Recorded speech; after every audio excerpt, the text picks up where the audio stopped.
Today I'd like to introduce you to our new book. It's called Bending the Line.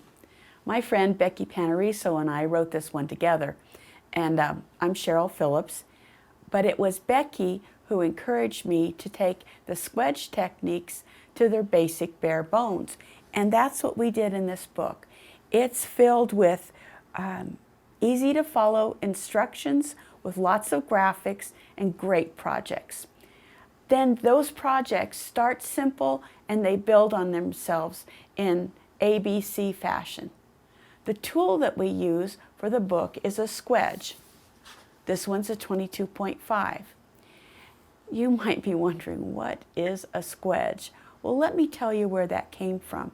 I love to make quilts with wedges, and wedges make circles, and circles need frames to make them into squares. So one day I said, if you want a square, why not just start with a square? And that's what we did.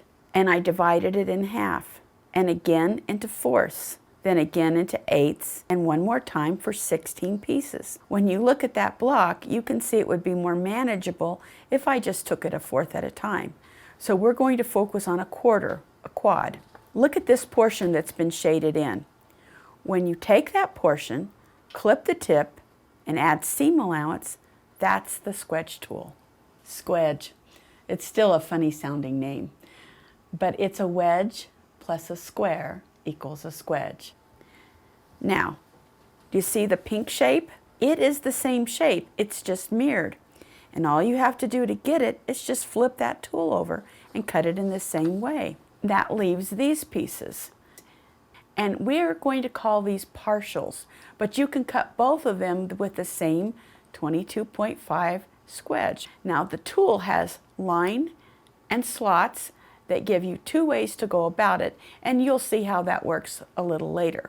So what you have is 4 different cuts, all done with one tool that you can easily sew together to make a quad. Next, let's prepare our Squedge tool.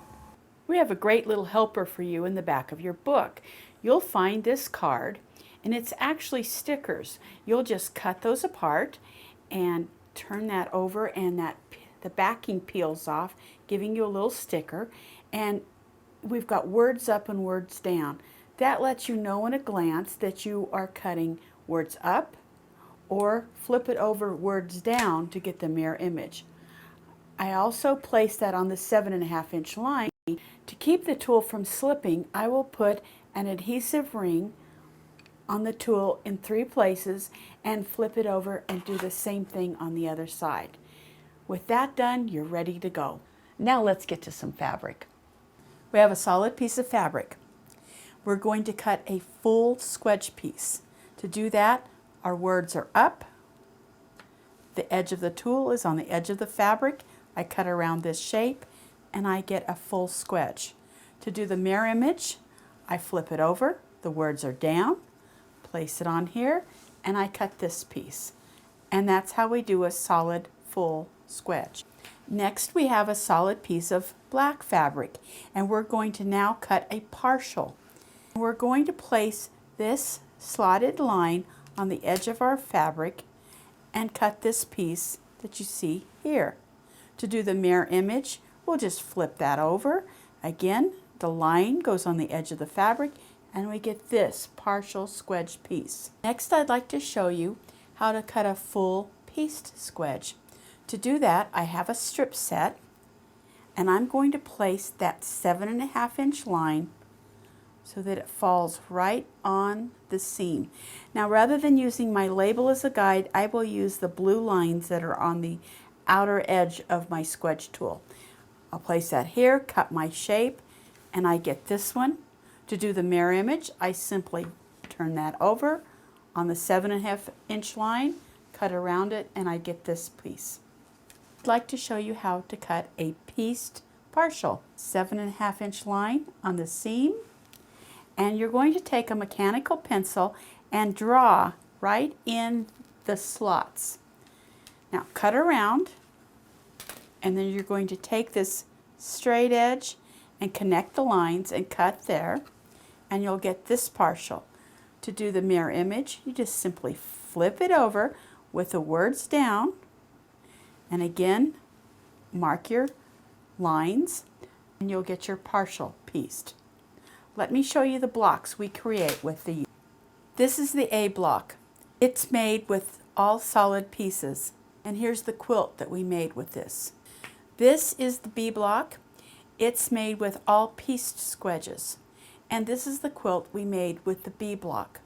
This is the C block. It's made by combining solid cut squedges and pieced squedges. Here's a quilt that we made using this block.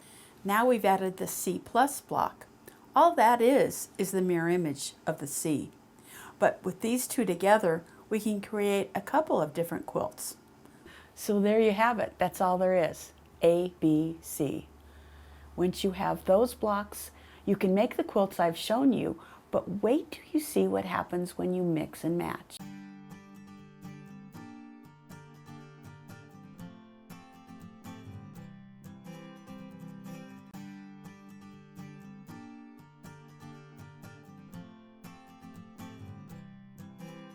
What we have here is a little book just packed with information. The projects in here come with easy step-by-step instructions. But that isn't all. We also on our website have an amazing collection of downloads. We have those up right now, and you're going to find labels, and labels are the best way to chaos-proof your project. And we have, for each of the designs, additional yardage charts, so you can change the size or add more fabrics if you'd like. And we also have design grids. We have a grid for each of the projects, and that will let you color in and choose your own fabrics and plan it out before you start cutting. I think that with this book, Bending the Line, you're going to find that the 22.5 degree scwedge becomes one of your favorite tools. Well, thank you for watching today.